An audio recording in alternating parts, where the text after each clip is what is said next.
My name is Janet Strohl-Morgan, and I'm the Associate Director for Information and Technology at the Princeton University Art Museum.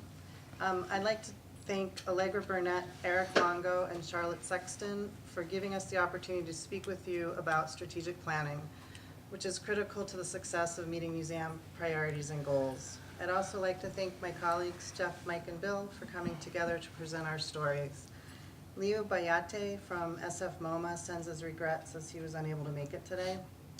We represent two SIGs, and I have to do a shameless double plug. If you're interested in Northeast SIG or the Information and Technology SIG, please see us later and join our groups. So I'd also like to thank Janice Craddock from the Eamon Carter Museum, who gave me the encouragement to become more involved with MCN, and to Caroline Harris from my museum for her support in this talk. Our talk today will be a series of us speaking, and then we'd like to have a big discussion in the end. So we're going to start with Mike, and then we'll have a little bit of Q&A because he has an important museum engagement to attend right after this talk. And then the three of us will speak, and then we'll have hopefully a bigger discussion after that. So thank you all for coming. Good morning, everybody. Can you hear me okay back there? Okay. Yeah, I apologize. I've got to leave. When I saw the schedule and I started looking at flights, getting a direct flight back to Detroit was kind of interesting. So I've got one shot at it, and that shot is right around noon. So going through customs and everything, I unfortunately have to speak and then fly, literally fly. So I apologize for that, but it's a really, really big fundraiser back in Detroit. It's a black tie affair and everything. My tux is in the car, so if I miss my flight, then I'm changing in the car, but you don't need to know about that. So the Henry Ford, just a quick, I don't know if all of you, maybe some of you might know who we are, but there's just a quick slide. I'm not going to go through it all, but multi-venue. Lots of people come. And we're known for some pretty interesting artifacts that we have and collection items. You're looking at one here, very timely. This is out of our 2D collection. It's a photograph, JFK. And we've been commemorating all week this week, some pretty big events, because in the picture is the car, the limousine, and that is in our collection. And we have actually 5 presidential limousines, and we put this one front and center for this week. And it's been quite an impactful week at the Henry Ford. Really powerful. We had Clint Hill there, Dan Rather. Really, really wonderful week. Large membership. So pretty big place. So actually, our name is the Edison Institute. And if you know anything about Henry Ford and Thomas Edison, that should make sense. He didn't name it after himself. He named it after his buddy. And I just think that's really cool. A little bit about our technology strategy plan. I kind of went backwards in the timeline here because next year we have just something little to complete in the strategy plan. Kind of a Microsoft overhaul, a brand new phone system, and a deployment of UCC. So once that's done, in a couple months in 2014, actually we will be done with all the things that we put in the plan way back in 2009. So really, in about 3 years, we presented the plan and executed the plan, and that is a lot to do with my staff, who is incredibly dedicated, as I'm sure all of yours are as well. What I've got on the left and right here, I don't know if you can see that. I guess that is pretty bright. So I had to, when communicating the strategic plan, come up with a language that was more about the people I was serving. So the left-hand side, I had to come up with a way of, and I'm not going to go through the whole strategic plan or the details of it, but from the titles all the way through the plan, I had to speak in their terms. There was very little technology in there at all. It was their language. And I think that's one of the key takeaways for me for the last couple of years I've really learned is I rarely talk technology unless it gets down to something that we can relate to, the clients and I. We're talking about their business stuff. And then on the right-hand side is more our words and what I could communicate internally to my team. So in addition to the strategic plan and all of its objectives, what's really been weighing on me, particularly this last year, and I started this about September of 2012, is how much things are changing. And I don't have to tell you too much about it because we're all facing it. It is, I was at a Gartner conference and they call it the VUCA world, volatile and uncertain, and there's words for the rest of the VUCA statement. But it's the world we live in. And, you know, I've just been observing this week, and here's a traditional flow process for IT. IT needs to be brought in early, and if they don't bring us in early, it's not going to work. So they really need to bring us in early. And you know, when they do come to the table, they need to develop these requirements, and they really need to understand what they're trying to do and articulate it to us. And then we will define the solution for them, we'll implement it, we'll train them in it, document it, and then we're going to support the thing. That isn't quite what's going on today, at least not in my experience. And in terms of governance, do you remember, I was in this business over 30 years ago, and IT we were kings and queens. We were the gurus. People came to us. They lined up for us. And it would come and say, can you help us with this? And we kind of governed what we would do and what we wouldn't do. It was really up to us to set the strategy by ourselves, really. Success was like a new big system, a new payroll system, or a new finance system. If we could accomplish that in the year or two, boy, that was a big win. I really think that at least for me, that scenario has really changed. Now it's flipped. Now we're seeking out the business units. We're pursuing them. They already know what their end game is. And here's the trick. If we can't show value or, be a partner that's going to kind of line up with them, they're going to find another solution. In fact, they may already have found the solution, and when they meet with you, well, we've already got this thing going in the cloud. But now, so we really got to define our business value with them. Also, I think we work together to actually implement the solution, and roles are shifting all over the place. In fact, they may be the subject matter expert on a piece of technology, and we're just enabling them with some of our skills. And then I think even in the end, when it's up, it might not even be our responsibility in the end to sustain. So I think now we're in an arena where the business defines the priorities. Everybody owns technologies, and if we create a line, I think they just kind of go around us. And it's really the successes in meeting their business objectives. So I also have been pondering this. On the left, traditional IT. All the traditional disciplines. I was in school in 1979, and I went the programmer analyst database development route. This is kind of what it looks like today. In fact, the blue bolded items are, when I go to Gartner conferences, they call this the Nexus of Forces. And if you've got a lot of people lining up with this stuff, big data, cloud services, social media, and mobility, you know what we're talking about here. This is a lot of change, and it's just going to keep getting bigger and bigger and bigger. And it's about web and UI and those kind of things and packaged solutions. So here's the question. So if we kind of agree that these things are going on the right, and the stuff on the left was what we were trained to do 20 and 30 years ago, who's the expert on the right now?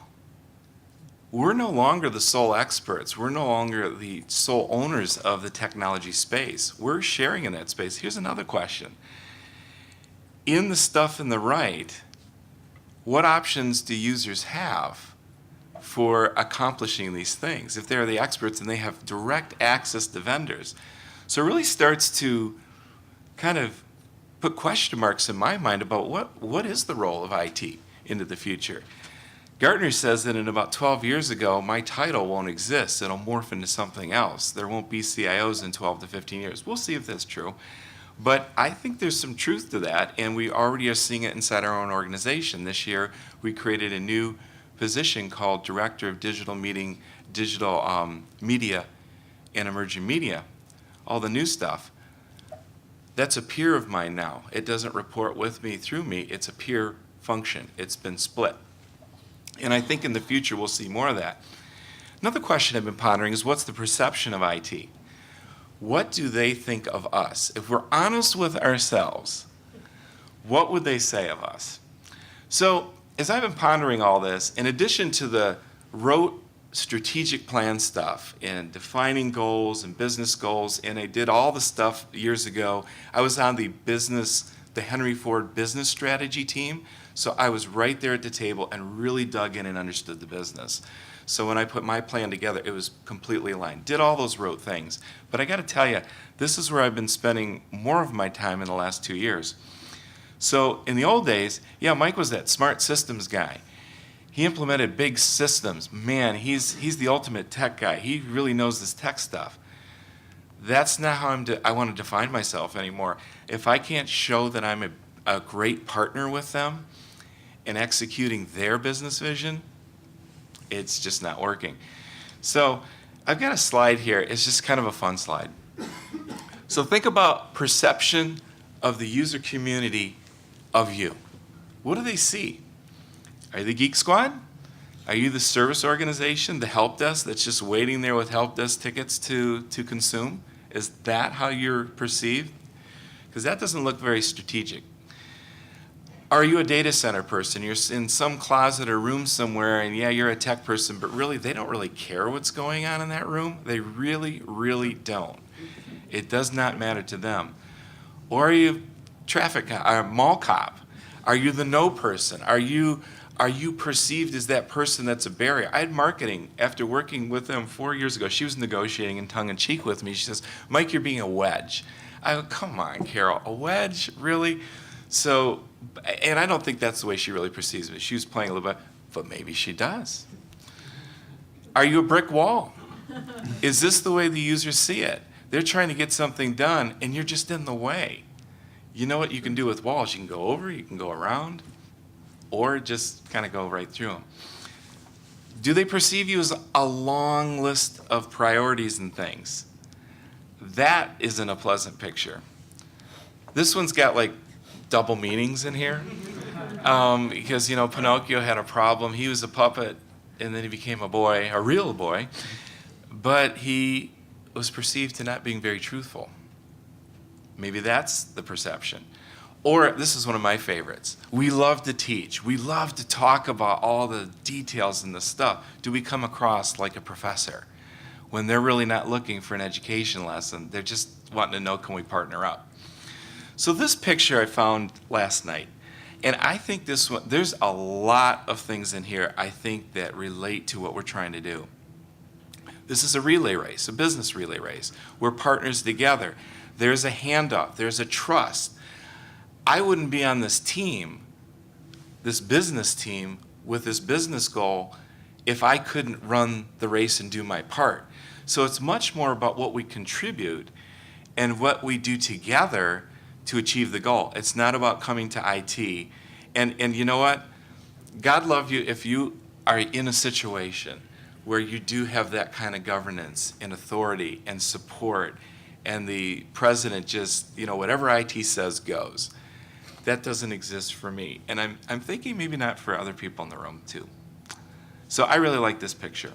Okay, so what it comes down to me is understanding the business and demonstrating value. And here's just a couple things, and I'm going to try to go fast now because my stopwatch says I've only got a couple more minutes here. Understanding the culture. This is really important. This is often overlooked. What's your DNA?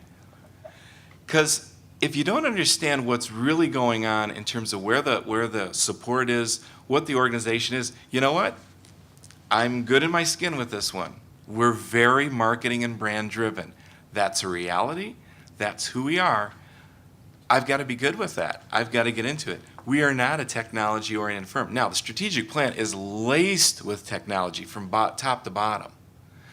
But we're not a technology firm. The president, it's taken years to work with her, and she's doing great now. She's got a smartphone, and she's got her devices, and she's but 4 years ago, tech wasn't her thing. She was really more of a paper person. So that's the DNA. And I'm good with that. What are the business drivers? What's moving the business? Here's an example of what I'm talking about. So when I understood that marketing was really about national awareness, and then we got this historical resources group over here who's really about digitizing for for lots of things, digitizing sake and save our objects for hundreds of years and all of that. And programs wants to be really impactful. I'll never forget the day, literally the director of historical resources, I was going to a marketing meeting, and I literally, me and another strategic director, we took her. I don't know what she had going on that day, but we took her right to the marketing meeting. And that day, we brought her to our meeting. And then the thing just took off. Blogs, newsletters, the objects were inside of everything. And I was in a meeting last week, and boy, oh boy, all of our digitized assets are just all over the place. And I thought that was really good. I won't go into example number 2. That was basically in the strategic plan, building an infrastructure that was for multiple disciplines, not just the digitization project, not just the CRM, but doing an aligned infrastructure. And I think you got to demonstrate the business alignment and do it in their words, not our words. And then here's some tips that I think I've found for myself on demonstrating business value. It's the meeting what they want to do with what you've got. Go to number 3. Don't lead with your business answer or your technology. Lead with what they're trying to do. And I think down at the bottom here, I got to tell you, that bullet, listen, watch, promote, try, be nimble, that is my mantra now. I had to really learn how to do this. I thought I was good at this. I was a consultant for 12 years in business, I had manufacturing IT, and I thought I really got it. But I've spent a year and a half, and before I leave this slide, just out of the bottom, I went to a Gartner conference, and there was 30 CIOs in a room. We're all different tables. And they had 10 leadership strengths of CIOs. What do we think was most important? Everybody in the room, completely different conversations, all said the same top 2 things. I was blown away. I was like taking pictures of the flip charts. Leading with clarity out of chaos and being able to prototype or imagine things and show people things rather than just talk about it. 2 top strengths of the 30 CIOs in the room. It was pretty impressive. So this is the year, I'm just going to kind of wind down here. This is the year and a half I've spent. Deep soul searching, deep dive, Center for Creative Leadership a whole week. And I tell you, out of all this stuff, and I did it with my team as well. And with my team, we really went on the bottom there, shifting this service mentality that we're a help desk service, we're engineer service, to more of business. Every one of them now is meeting with business partners. I got my whole team in multiple teams all over the place. So when the database manager is sitting with the marketing team, she's not a database manager. She's a digital marketing expert. See how you change the language? So my team is all over the place, not implementing just projects, but integrated into the business on multiple levels. So I got to tell you, all these things, Crucial Conversations Conference, Strengths Finder book, big one. You want to find out what your strengths really are? They'll get you buy the Strengths Finder book, Strengths Builder. You do a quiz, you find out what your 5 strengths are. You'll be surprised at what it may tell you, and it's very accurate. But knowing, second one from the bottom, knowing your strengths, but also your blind spots and how you're perceived and where your trouble spots are. Get real with your trouble spots, because those will become the brick walls for you that will not, I don't care how good your technology strategy is, if you've got that brick wall, if you've got that perception, they're not hearing. I'm out of time here, so I'm not going to go into this big business case, but I was talking with a colleague last night, and it was a lot of fun. So maybe another time, another journey, we could talk about this business case, but the punchline at the bottom was, CMO came to me and said, you know what, this is in September. We're going to completely revolutionize the CRM, and we've got to do all this stuff, and we've got to revolutionize our digital marketing system to be real-time and responsive like Amazon. Oh, and by the way, you need to have that done by December, because we're going to launch in January. By working with her in this way I'm talking about, by budget time, she was the one pitching our mutual proposal, and she turned 2014 into the year of building, and 2015 is the execution. We didn't have to fight about it, argue about it. We worked together. She completely changed the tune, and she was the one pitching the whole deal up through management and asking for the lots of money to do this. I didn't have to do it. So that's about it. So thank you very much for your time, and I'm so sorry I'm going to have to run. I'm so sorry it took more time. Do you have any time for questions? Sure, if you guys don't mind. I know I went a little bit over. Anybody have Go one for or it. two questions? Any questions before I fly? Not so much a question, I guess, maybe there's a question at the end. But as I think about how I'm perceived, what I've come to realize is I'm perceived as something about the weakness of the person that is observing me. So like our marketing chief, who is the country of no, tells me that I try to stop everything. The strategic projects person who's thinking big and future thinks I'm a great person to partner with to think about the future. The member and visitor services person who just wants to get stuff done thinks I'm really good at getting stuff done. And I don't know whether that's because I put out different hats as I work with these people, or they're seeing what they want to see. I don't know if you have any. So let me go after the marketing one, because that I've spent the last 4 or 5 years of my life becoming a digital marketing specialist.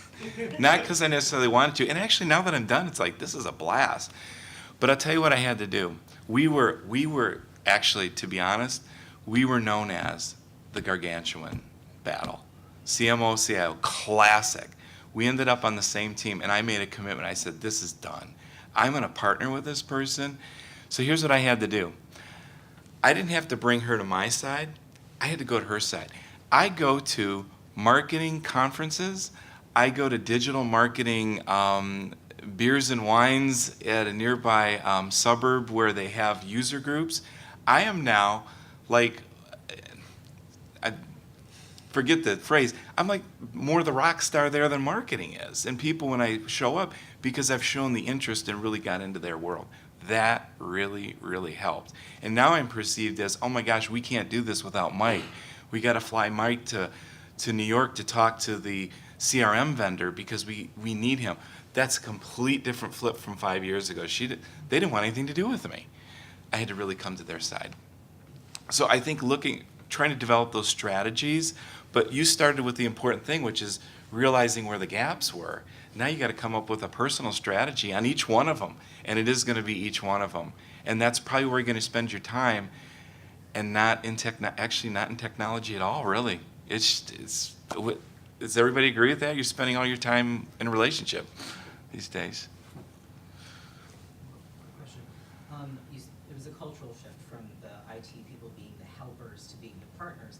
About how long did that take, and was that something that was really, officially, or was it subtly? Well, because they loved the idea so much, I just said it, and the next day, it was amazing. It was a long time of, what are you talking about? Mike, why didn't you just say no to these people? Why aren't you out there defending us and defending our cause? And you just need to be tough. This took about 1.5 years. It took retreats. It took going to things. I'm not sure all of them still believe me that the world has changed, and if we don't reinvent ourselves as IT, but they're really getting there. So retreats, conferences, and just having that mantra, constantly changing your language, talking about it. And when you see the victim thing going on, and when you see that defensive thing going on, you just got to meet it with a different viewpoint. You got to meet it head on, because it is definitely a culture shift. That's how we were all trained to be service providers, the Maytag repair people. And in your organization, did they shift along with you and along the same timeline, your clients? I think the shift was now they're engaging us at all these levels and on all these teams where they didn't before. We were data center in a box. I don't want to steal any more of your guys' time, because I know Thank you, these Mike. guys got a lot of stuff they want to talk about too. So. It's okay. Thank you very much.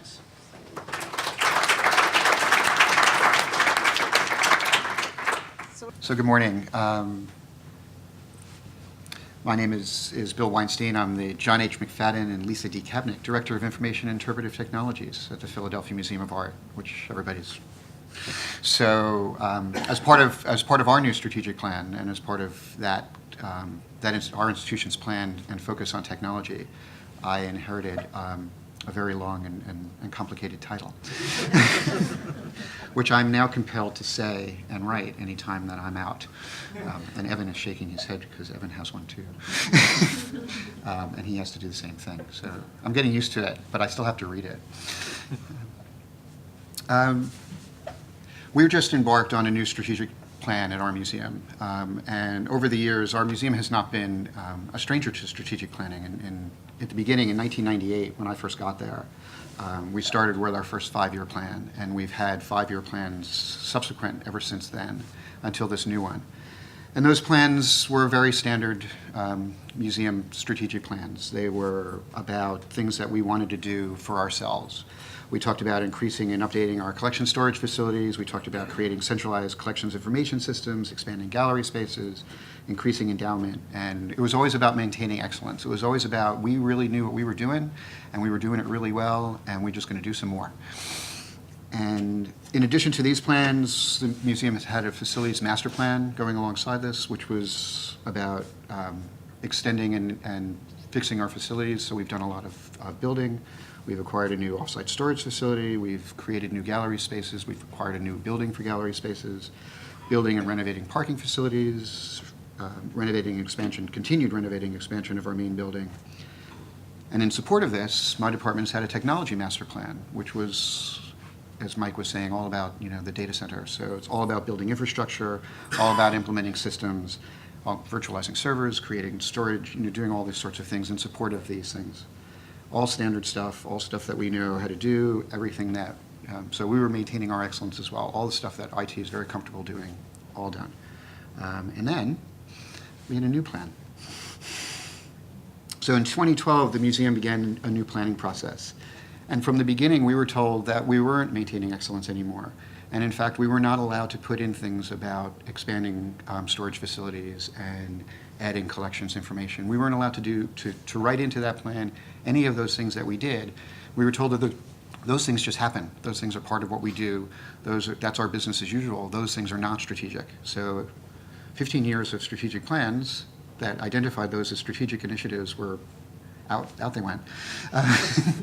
And we were presented with the idea that we now have to be a audience-focused institution. So we need to understand how we want to present ourselves to the audience and how the audience would like to interact with us.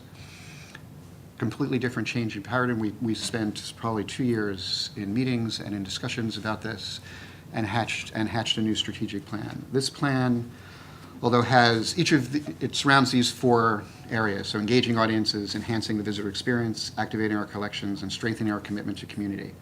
And each of those has 3 main goals under them. I've highlighted the ones that were the technology goals. So each of those has a specific technology goal. And when we were going through this process, and as I was reading the plan and reading the drafts of the plan, it was clear to me that we were just going to insert digital or technology. It was like this random word generator.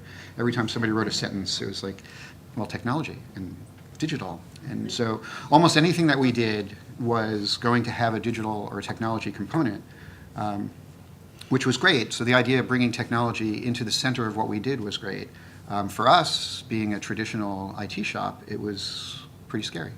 So I would read this plan, I would go to the strategic planning meetings, I would have all these discussions, and little by little, it was like, it's that freight train coming at you from the other side. Because we were not organized at all as a department to manage these initiatives. We were, at that time, a very traditional IT shop. We broke into 3 major groups, and even in fact, although I was the Director of Information Services and had management responsibility over audiovisual and telecommunications, they were a separate cost center. They had their own management structure. They had their own goals. They had their own work. And we had a separate collections information section that reported to me, completely grant funded, and was kind of occupying the gray space in between information technology and registrars and education, sort of fitting into those places kind of interestingly, sometimes fitting in well, sometimes not fitting in at all. Very much the service-oriented organization, very much the people that people came to when things were broken, very much the people who that we came to when we needed to get new large systems, but not the people that people engaged with at all at the beginnings of their projects, and not the people that people engaged with at all as Mike said, in partners in their departmental planning. We were completely divorced from the budgeting process. We didn't get, we weren't in there. We were just sort of our traditional place. So from my perspective, in order for us to accomplish the new strategic plan goals, I had a couple of choices. I could quit. I could I could wait to be fired. I could continue to be marginalized as this sort of goes, or we can try to reorganize. And so I picked the last one. So we've reorganized into three units. The other thing is that there was never a place, interactive technology didn't exist as an organizational unit in our organization at all. Interactive technology worked largely through education, to the extent that we did it at all, and it was largely surrounding special and individual projects surrounding special exhibitions. And we had audio tours, and we did some boutique things in the special collections, and we would do something always for a special exhibition, but there was no strategic management of the use of interactive technology at all. So we created, so we grabbed hold of that and created an interactive technology division. So our web group moved into that division. The idea is that we will attack interactive technology projects holistically. So not just an iPad in the gallery or an audio tour or a web component, but we'll begin to look at those projects holistically and begin to try to make a strategic sense out of those kinds of things. So we'll work from end to end. And this is probably the most change, as all the changes that we're doing, this is the most change that we're interpreting, because we never had a role, nobody had a role in doing this in our institution in this way. And we never had a role in these projects. We were never, ever, except at the very end, our AV department largely for special exhibitions was invited to the exhibition planning committee meetings at the very end, where they were told, we want to have 6 projectors. We want to, we're going to do this. We're going to, and you've got now, because we have a very short build, you've got 4 days to install it all, and then you have to take care of it. And that's essentially was our technology role in any of these projects. And so we're trying to dive back into that, trying to get further up into the upstream into those projects, and really become more of a partner in those places. Information management in my department was bifurcated because we had a collections management team that was grant funded, that was built around the installation of TMS. And everybody still thought of, that it's TMS. So TMS is our collections management system. That was considered the project. There was no sense that was an information management project. There was no sense that there was any kind of other work that we would do. We just made sure that TMS worked. We made sure that the data, that the data didn't disappear, but we weren't really involved in that. And we had a business systems analyst who did all the same work that our TMS people did for all our business systems. But they weren't together. They weren't operationally together in my department. So that we had duplication of effort. We had multiple database admins. We had multiple people who were doing development. We had multiple people who were doing server support. And so pulling those things together gives us a way to have people be able to look across our information structure and think of those places where you can start doing projects about information that actually pulls together. So the development office, who actually wants to know about the donors who have donated art, but didn't have any way to get to TMS and didn't even know the TMS person to call, could now actually come to the information management section and start talking about these larger scale projects, these larger cross-institutional information projects. And we still have to do systems management. We still have to, we still have events. We still have servers. We still have our phone system. We still have all these things that we still have to manage. We still have a help desk, and we still have to do all those things. But we've coalesced around this to try to be more proactive in what the institution needs, and to try to have at least our department be more efficient in the way that we provide these services. So this came with large institutional support, which as Mike said, you can, so I guess I'm lucky. So it seemed to me that I was being, it's hard to recognize support sometimes as something other than people are telling you don't know how to do your job. So the advisory committee, we have a board level advisory committee. And this is the 3rd iteration of our board level advisory committee. The first 2 were complete from my perspective, complete and total disasters. A bunch of board members who knew nothing about technology and seemed to forget anything they knew about managing businesses when they came to these meetings would just come with these laundry lists of things that they saw other people doing and asking us, why don't you do this, why don't you do that? And if we didn't produce exactly what they asked for, if we produced something that looked like what they asked for, or we tried to explain to them that we don't want to do it, we want to do something else, or we even would show them other examples of things that might actually work better. If we didn't, so it was the communication bit on that was actually pretty awful. But we now have a new one, which is a combination of trustees and also outside experts. And so what we've done is we've brought people into that committee that actually have an idea of what happens in the technology world. They understand what our issues are. They understand how to become the kind of technology department that we're trying to become. And the board members, as everybody says, when somebody else says it, it always sounds better. So the board members have responded very well to listening to the outside experts and are now really sort of pulling themselves up out of the weeds. And they really want to be what they should be, which is an advisory committee to help guide us on our strategy, make sure that we keep to our schedule, and make sure that our projects are funded. I was elevated to the senior staff committee, which was also another frightening bit. But it's marketing, it's the director, it's the chief operating officer, it's facilities, head of education, head of collections. And so in our institution, as I'm sure in others, communications is a bit of a problem. So it becomes a key place to be at the table when projects are discussed, when projects are materializing for the first time.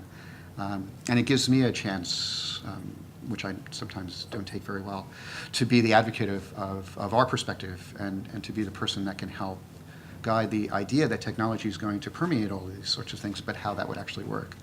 We were given 8 additional staff positions, most of them in the interactive technology section, which was brand new. 2 of them, mine and an associate director for interactive technology, became endowed positions. So there was significant board support for this to the point where they were endowing our positions.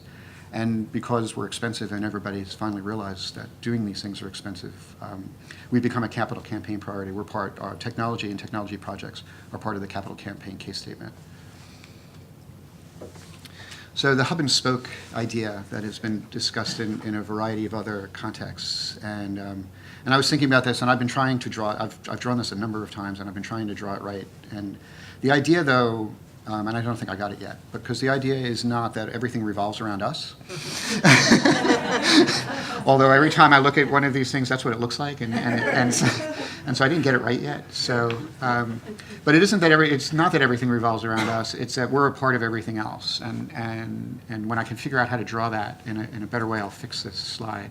But we're a distributed model. There are things that we can do. There are capacities that we'll build, but we're going to have to partner in new and different ways. And we have partnered with other departments before. We have a very strong, our marketing department is going through a similar reorganization. We didn't have a director of marketing for the last 5 years. They now have control over editorial and graphics, which they didn't have before. They're our social media department. We share responsibility over the creative voice of the website. And so we have to develop those. We have to develop those relationships. They're all brand new relationships. We've had to develop new relationships with education, who in the past have been the only place that people would go to for any kind of interpretive technology in galleries. And we have to understand what our role is as technologists, but also their expanded role in interpretation and programming.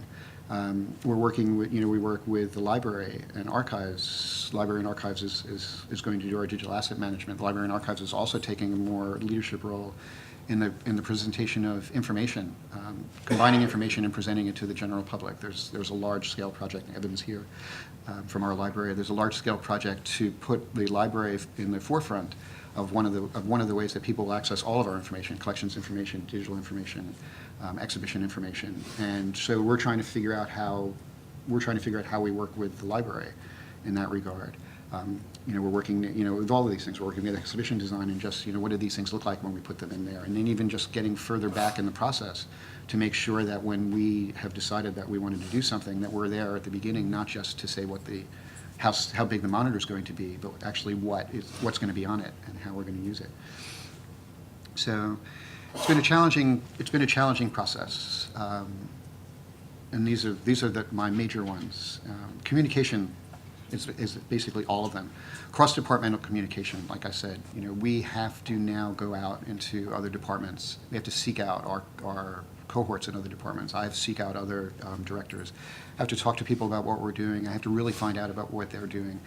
In our institution, people aren't used to doing that. In our institution, we're very much the picture of silos. So people are used to doing what they did.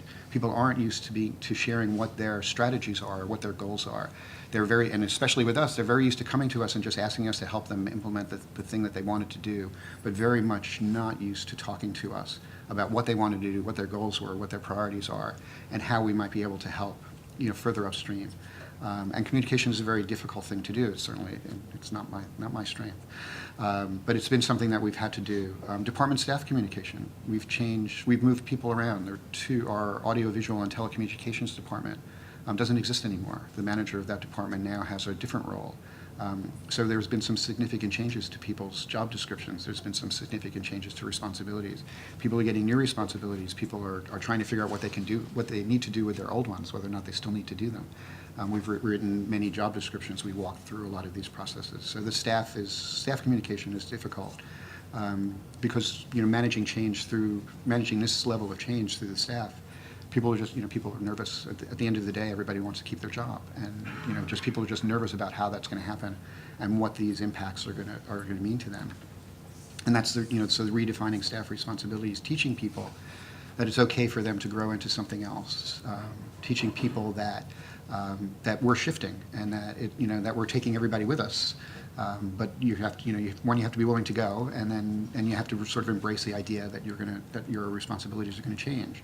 And what all that means is what Mike said. It means going out to your cohorts as well. It means being able to be that expert in other meetings. So we have our person who manages Razor's Edge. Often goes to those meetings and just talks about where whatever information people are talking about might fit into the database, and to get her to sort of re-engineer herself to talk about really how to use that as a strategic tool, understanding what the goals are, understanding what people may want to do with that. So to sort of elevate her knowledge of how that system might work as a tool, as opposed to just a repository, which is how she's dealt with it now. And then there's a tremendous amount of staff development. One of the other things that we were able to do is we were able to get money for training. So many of my staff needs to be retrained. Many of my staff needs to just get new skill sets that they don't have.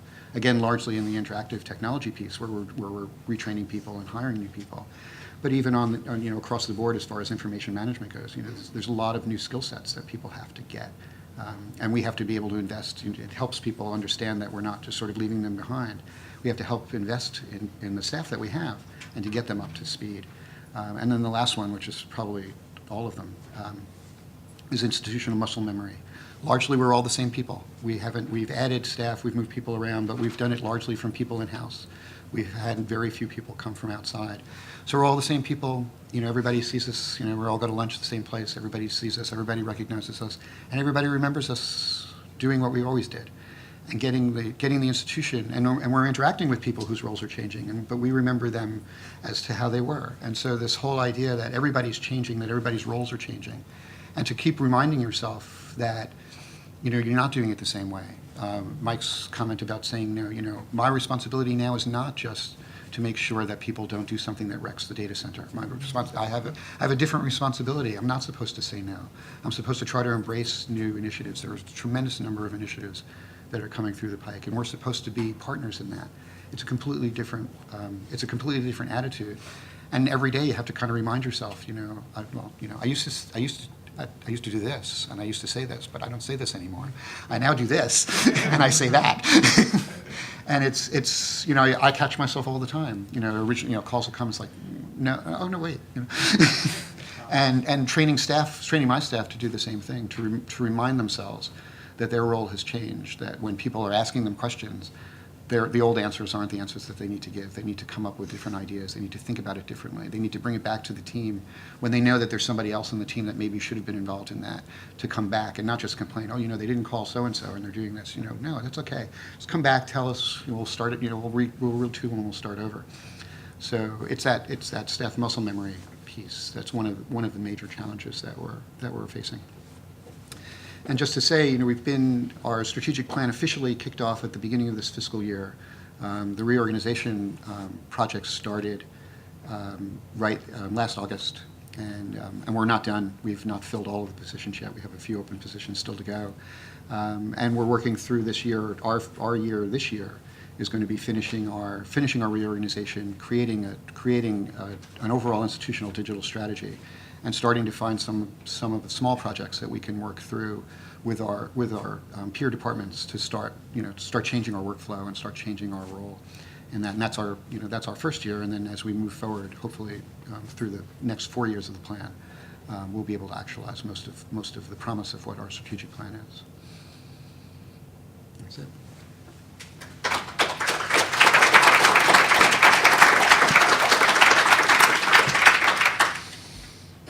Hi, I'm Jeff Stewart from Harvard Art Museums, and I'm going to talk to you a little bit about our strategy and what we're doing there right now with IT and technology. There'll probably be a bit of overlap between what Mike and Bill was saying, and this might be slightly more abstract in some ways and less concrete.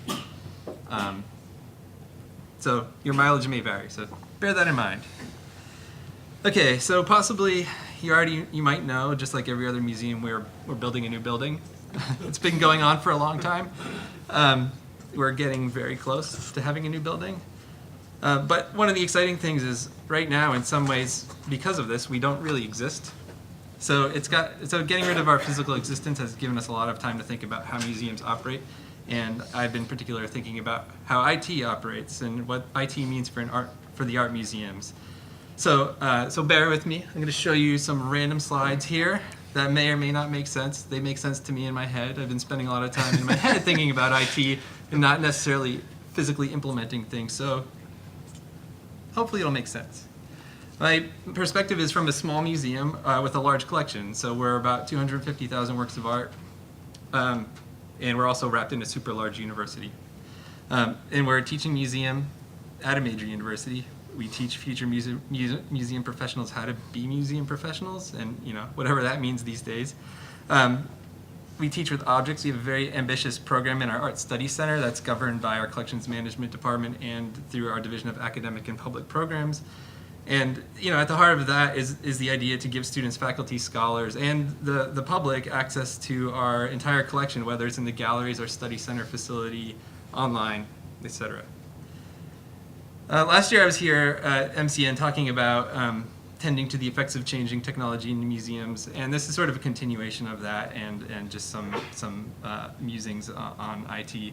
At that time I talked about our 2-year project where we finished basically outsourcing many of our activities, including help desk support, sysadmin, website development, and software development to groups within Harvard University. The museums kind of exist in a bubble at Harvard. We're not really attached to a school per se or administration. We kind of exist out here on the side. So it was a big step for us to actually take and embrace Harvard Central IT. We used to do it all ourselves. We threw out our physical servers and we moved into Harvard's virtual infrastructure. So we're about, we're around a year in now with that project being completed. Just shortly after MCN last year, we reorganized our IT department into what is now called Digital Infrastructure and Emerging Technology, and because we love acronyms so much, it is DIET. Just a brief overview. How's it organized? I'm the director. We have an associate director. We have a collections information and database specialist, a tech support specialist. We're looking for a digital archivist, and we've actually created a technology fellowship position there as well.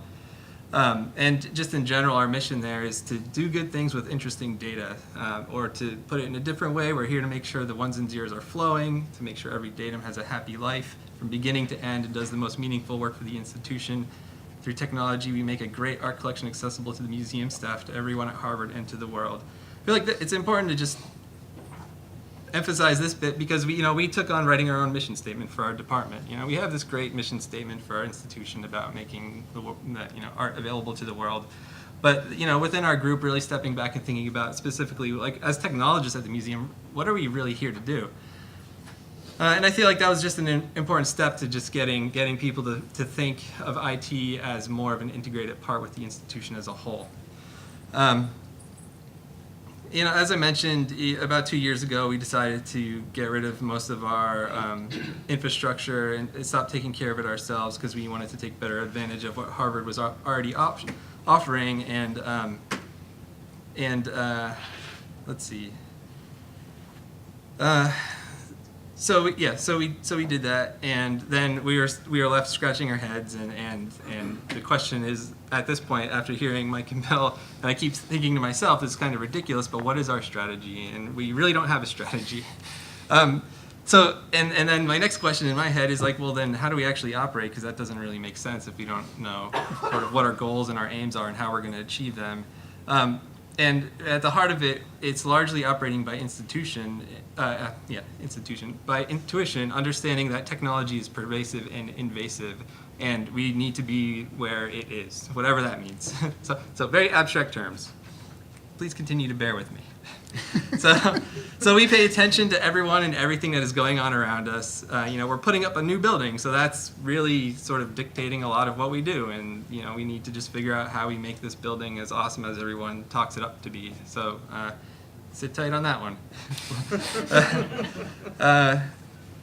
It's a little weird to think about trying to operate by intuition. It's a little weird to operate by intuition.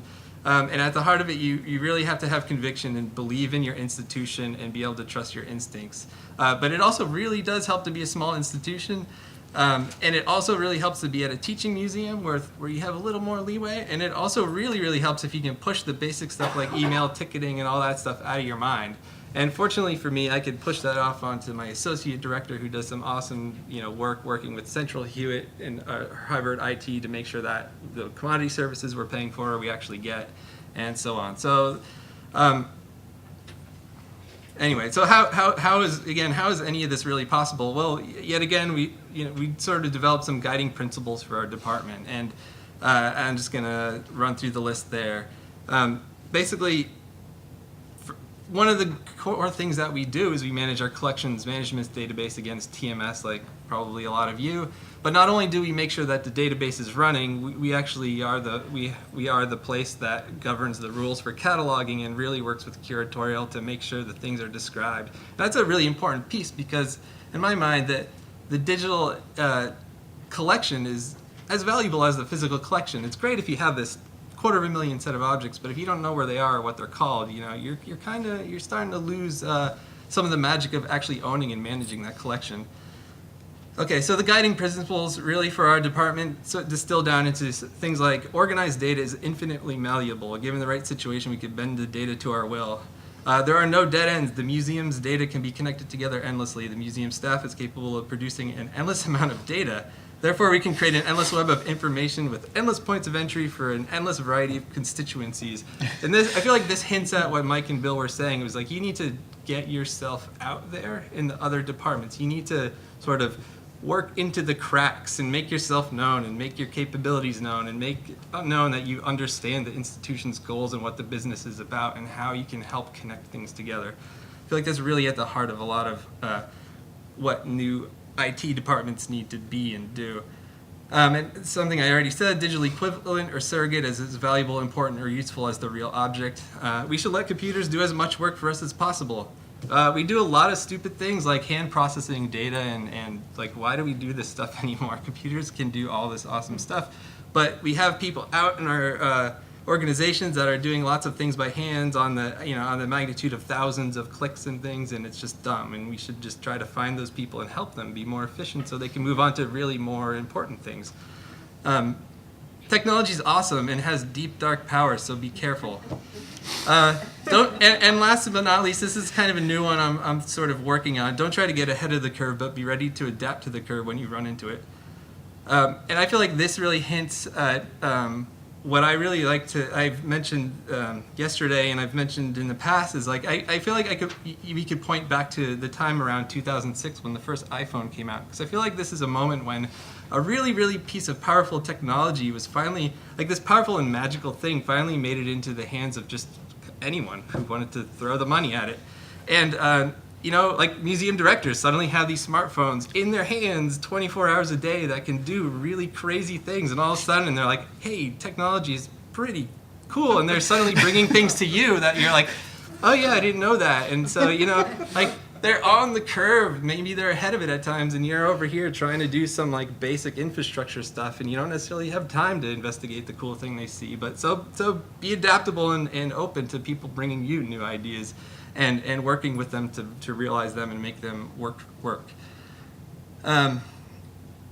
So yeah, technology is just pervasive, and awesome technologies in everyone's hands these days, and we just can't fight that. That's just going to continue to go. So what does really any of this have to do with IT? You know, if I try to distill this down, I don't really know. You know, I'm like in this technology department. There's like, again, there's all this great stuff in the world that we could use to make our world a better place. You know, we just have to do what makes sense for our institution. We need, you know, that might mean tending to infrastructure like email and phone systems, but it might mean brainstorming about how the latest and greatest gadget can make the new exhibition shine. It might mean knowing your data, its potential, and how to work with others to exploit it. I feel like that's such a key thing that Mike tapped into at the end, is you need to be able to demonstrate and prototype, and that's just at the heart of what we do. A lot of the random screenshots you're seeing coming up is us like actually using our data. You know, we tend to be the ones to like make sure the data is stable for everyone else to use, but like we need to understand it, and we need to actually be users of it as well, and do interesting things and put ourselves out in front of everyone else to illustrate. Yeah, we get the business. We know what you're trying to achieve. We want to achieve some things too. We're probably trying to achieve some similar things. Let's work together. And then like this comes back to this new department that we formed last year called Diet. And in the way I like to think about it, when I, you know, looking at Bill's hub and spoke diagram, the first thing that comes to my mind is the way we're trying to approach things these days, is that our department is a Skillshare. You know, we each bring a certain set of expertise and knowledge to the group, and sometimes it overlaps with each other, and there is going to be a problem, and we're all just going to sit at the table and figure out whose role makes sense to solve the pieces of the problem to get to the end result. And by extension, that whole notion I'd like to see applied to our whole institution. It's not by any means, but I'd like to think that as an institution, we're just a big Skillshare. You know, there's no departments anymore. We're a flat structure. We all just have a goal, and we all want to just achieve it. And again, you know, these are big dreams, and it really helps to be at a small place. Like, I can't help but think, like, yeah, this probably wouldn't get anywhere at some place like the Philly Art Museum. I don't know. Who knows? Okay, so I think let's see. When we hit slide 15, I'm done. So we're getting very close. You know. So at the heart of it, I know the concept of IT has changed for us. You know, we're focused on being nimble, whatever that means. We're focused on being proactive, meeting with departments, making sure we get a seat at the big kids table so they know that we can't implement things in 4 days, that it actually would be nice to have 6 months and be there at the inception of the project. I don't know how to tell you to get at that table. I just know that with the right people at the top and showing them what technology can do to them, getting an audience with them, and actually showing and demonstrating and prototyping, you can and showing an understanding for the business, you can make great headway in bringing technology to the forefront of people's minds and not a last minute thing. And last, you know, we have a very open and transparent policy. You know, I am lucky enough to have a pretty large space in our offices that can facilitate fairly sizable crowds. So once a month we hold a brown bag lunch from 12:30 to 1:30, and typically we'll you know, pack the hour with all kinds of fun things. Hey, I saw this video on YouTube that somebody did a projection mapping on a room with a white couch, and you can see how the couch looks in leather when you project the right thing on it, or this or that, or, you know, there's this robot that does X, Y, and Z. Boston Dynamics is making a gas-powered biped that's gonna probably crush humanity. But you should come see it because it's pretty cool and it has some relevance to what we're doing here at the museum. And at that time is when we show and prototype things, whether it be some iPad-driven 3D interface for navigating the collection or whatever, what have you. Try to set up events where you can draw people in the most like open and welcoming and non-threatening way possible. Thank you.